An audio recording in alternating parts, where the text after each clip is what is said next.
नमस्कार किसान भाइयों, आशा करता हूं कि आप स्वस्थ मस्त होंगे। तो हमने भी गोभी की फसल की खेती कर रखी है। तो गोभी के फसल पे जो अनेक प्रकार के कीड़े, वायरस, फंगस का अटैक होता है, तो उससे कैसे छुटकारा पाया जा सकता है, तो आज हम उन्हीं विषयों पे एक एक करके चर्चा करने वाले हैं। वीडियो अगर आपको अच्छी लग रही है, पसंद आ रही है, तो वीडियो को आप लाइक, कमेंट, शेयर एवं सब्सक्राइब करना ना भूलें और वीडियो के अंत तक बने रहिए। नमस्कार किसान भाइयों, स्वागत करता हूँ आपका मेरे YouTube channel agriculture with HPV में। तो हमने भी गोभी के फसल की खेती कर रखी है और जो गोभी हमने लगाई रखी है तो सिमरीज कंपनी का गिरजा है। ये एक हाइब्रिड कलीफ्लावर है। तो ये यहाँ पे देख सकते हैं, यहाँ पे बुआई की गई है। तो इसमें इसको मेंटेन करने के लिए हमें क्या क्या करना है, ये देखिए। यहाँ पे थोड़ा बहुत कीड़ों का भी प्रकोप दिख रहा है। ये छेदा छेदा देख सकते हैं, दिख रहा है, काफ़ी ऐसा दिक्कत आ रहा है। और यहाँ पे भी आइए पहले दिखा देता हूँ आपको गोभी की फसल। तो ये मेरे छोटे भाई हैं, ये अपने बारे में थोड़ा इंट्रोडक्शन देंगे कि क्या क्या इन्होंने किया है DSCAG में। नमस्कार किसान भाई, मेरा नाम चंद्र प्रकाश कुशवाहा है।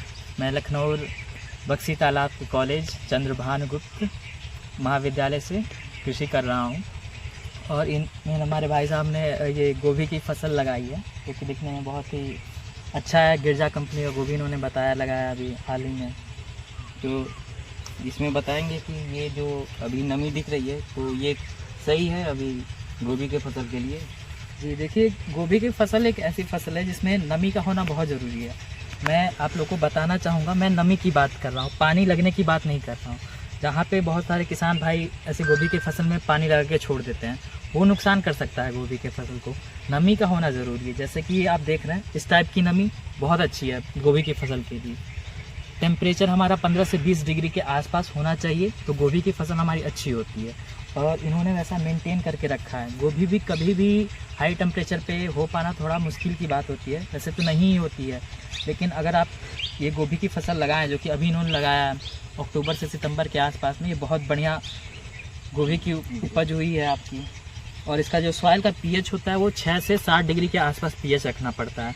वो pH होना बहुत आवश्यक है अगर आप अच्छी पैदावार चाहते हैं, अच्छी गोभी चाहते हैं बिना किसी बीमारी उमारी के। सॉइल टेस्टिंग ज़रूर कराएं और कोई भी बीज लगाने से पहले उसका सीड ट्रीटमेंट बहुत ज़रूरी होता है। तो भाई साहब का कहना है कि जो है किसान भाइयों, तो जो गोभी में आपको पानी चलाना है, तो इसमें केवल नमी बनाने भर का आपको पानी चलाना है। यहाँ आप देख सकते हैं केवल नमी हमने बनाए रखी है। और जो पानी का जो भाई साहब ने बताया कि पानी ज़्यादा हमें नहीं चलाना है। पानी ज़्यादा चला देंगे तो इससे पत्ते जो हैं पीले उले हो जाएंगे, अच्छा नहीं दिखेगा और पाले की संभावना हो सकती है, पाले लग सकते हैं, अंगड़ जाएंगे आपके पौधे, अंगड़ जाएंगे। तो जो लड़का रोग कहा जाता है, लड़क के लगते हैं सब गिरने, जल सड़न पकड़ लेता है। तो ये सब किसान भाइयों, आपको ये सब मैनेज करते हुए आपको गोभी की फसल लगानी पड़ेगी। भाइयों, गोभी की जो फसल है उसमें जो मुख्यतः जो प्रमुख जो कीड़े लगते हैं, तो उसके बारे में थोड़ा बताइए कि कौन कौन से कीड़े लगते हैं इसमें। जी, गोभी के फसल में जो मुख्य प्रकार के कीट लगते हैं वो लगते हैं आपके माहो, पत्ता गोभी का सुंडी, फिटल बिटल और कटवॉर्म लगते हैं। जो माहो होता है वो रस चूसक कीट होता है, जो आपके गोभी के इस पत्ते पे, इस सतह पर लग सकता है। माहो एक ऐसा कीट है जो कि अपने साथ साथ नुकसान तो पहुंचाता ही है फसलों को, और वायरल डिजीज भी कैरी करता है, जिससे बाकी सब पौधे इफेक्ट हो जाएंगे, पूरे फसल खराब हो सकती है आपकी। जो गोभी का सुंडी होता है वो आपके गोभी की फसल होगी, जब फूल आएगा उसमें काट के नुकसान कर देगा। और जो कटवर्म होता है वो जब पौधा आपके सीडलिंग नर्सरी स्टेज, जैसे कि ये हुआ या फिर आपने बीज गिराया, उस टाइम बहुत लगता है। उसका प्रकोप कंट्रोल करना बहुत ज़रूरी है, क्योंकि अगर पौधा आपको स्टार्टिंग में कंट्रोल नहीं कर पाएंगे तो फसल आप लगा ही नहीं पाएंगे। तो गोभी की जो फसल है उस पर जो माहो लगेंगे, तो उसको कंट्रोल करने के लिए आप अनु एमीडा का प्रयोग करें। तो ये अनु कंपनी का है। तो इसमें जो केमिकल कंपोजिशन है, एमीडा क्लोरोपिड 17.8% SL का प्रयोग किया गया है। और इसका जो डोज रहेगा वो 15 ml प्रति टंकी पानी के हिसाब से आपको इसका स्प्रे कराना है। और उसी के साथ साथ आपको इंडो गल्फ का कोर्सा 808 आता है। तो इसमें जो केमिकल कंपोजिशन है, प्रोफिनोफा 40% प्लस साइपरमेथ्रिन 4%, इसी का प्रयोग किया गया है। तो इसका जो डोज रहेगा वो एक टंकी में यानी कि 15 लीटर का आता है, तो उसी 15 लीटर पानी में आपको 30 ml कोर्सा 808 को घोल के और एमिडा क्लोरोपिड 15 ml इन दोनों को घोल के 15 लीटर पानी में और आप इसका स्प्रे कराइए, छिड़काव कराइए। इससे आप जो माहो लगेंगे सब और जो छेदने वाले कीड़े लगेंगे उसको आप कंट्रोल कर सकते हैं। गोभी की जो फसल है उस पर मुख्यतः जो प्रमुख जो रोग लगते हैं, वायरस फंगस का जो अटैक होता है, तो उसके बारे में थोड़ा बहुत बताइए कि किसान भाइयों से थोड़ा जानकारी मिले उसके बारे में। जी, जैसे कि गोभी की फसलों में मुख्यतः बहुत से रोग लगते हैं, पर हम अभी बात करते हैं एक क्लब रूट की और एक है काला सड़न। क्लब रूट जो होता है वो आपकी मिट्टी जो होते हैं उससे फैलने वाला एक फंगस है जो कि यहाँ पौधों के जड़ों के पास गांठ बना देता है, जिससे पौधे बढ़ते हैं, छोटे रह जाते हैं, डेवलपमेंट उनका ग्रोथ एंड डेवलपमेंट रुक जाता है। इसके लिए ज़रूरी है कि आपका सॉइल का पीएच बैलेंस रहे।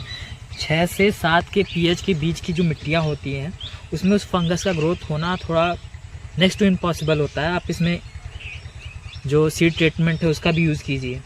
जो ये सीड ट्रीटमेंट आपने बताया है तो किसान भाइयों को मैं बताना चाहूँगा कि सीड ट्रीटमेंट क्या ज़रूरी होता है? जी, सीड ट्रीटमेंट बहुत ज़्यादा ही आवश्यक होता है। सीड ट्रीटमेंट आप करा देंगे तो आप मानिए आपका 50 से 60 उससे ज़्यादा भी मान लीजिए 80 से 70% तक की बीमारी आपकी नष्ट की जा सकती है। सीड ट्रीटमेंट में बहुत सारे केमिकल आते हैं। केमिकल के बारे में आप दुकान पे आइए या फिर अपने विशेषज्ञ से बात कीजिए। वैसे कॉमनली हम लोग कार्बेंडाजिन हो गया, थाइमेक्सा कंपनी का बहुत बढ़िया आता है इलेक्ट्रॉन नाम से, वो आप जरूर डलवाइए। बहुत ही कारगर वो सीड ट्रीटमेंट में साबित हुआ है। या तो थाइफेनेट मिथाइल भी आता है, उसका भी प्रयोग कर सकते हैं। उसके साथ साथ आप थाइमेक्सान का प्रयोग करें। फिर आता है काला सड़न। काला सड़न में क्या होता है कि पत्तियां हैं, इसके ऊपर पीले आकार की भी शेप का निशान बन जाएगा जो बैक्टीरियल रोग होगा। अब इस रोग में आपको प्रमाणित बीज का यूज़ करना है। प्रमाणित ऐसे बीज जो रिसर्च हों, शोधित हों, ऐसे बीजों का इस्तेमाल करें जिससे आप ये सड़न से आप बच सकते हैं जो बैक्टीरियल रोग की वजह से होता है काला सड़न। मतलब कि आपको ये कहने का है कि जो पीएच है उसको भी हमें बैलेंस करते हुए मेंटेन करते हुए चलना पड़ेगा। तो किसान भैया पीएच भी बहुत ज़रूरी है, उसको बैलेंस किया जाए। बैलेंस करते हुए गोभी की फसल की खेती किया जाए, चाहे अन्य भी कोई भी फसल हो गए, तो पीएच बहुत ज़रूरी होता है, तो उसको मेंटेन कीजिए। डाउनी मिल्ड्यू की बात करेंगे। जैसे ये पत्ते हैं, इस पत्तों की सतह पर पीले धब्बे और नीचे की तरफ सफ़ेद फूले हुए फंगस लग जाते हैं। इसके लिए आप फंगिसाइड, ये पौधों को बहुत कमज़ोर कर देता है, इसके लिए आप फंगिसाइड का उपयोग करें। और फिर होता है अल्टरनेरिया लीफ स्पॉट। अब ये भी एक टाइप का लीफ स्पॉट ही है। और अल्टरनेरिया लीफ स्पॉट में पत्तों का झड़ना और पत्तों की ऊर्जा जो होती है बाहर निकलने की, उसमें बहुत कमी आती है। उसके लिए भी आप फफूंदीनाशक का, फंगिसाइड का ही इस्तेमाल करें। फिर आता है डैम्पिंग ऑफ। नए पौधों में लगता है जो कि पौधों के आसपास सड़न बनाता है, जिससे पौधे कमज़ोर होकर गिर जाते हैं। डैम्पिंग ऑफ से बचने के लिए आप ऐसे मिट्टी का चुनाव करें जिसमें जल भराव ना हो, खेत में आपके पानी लगे और तुरंत निकल जाए, और बीज बोने से पहले फफूंदीनाशक का इस्तेमाल करें।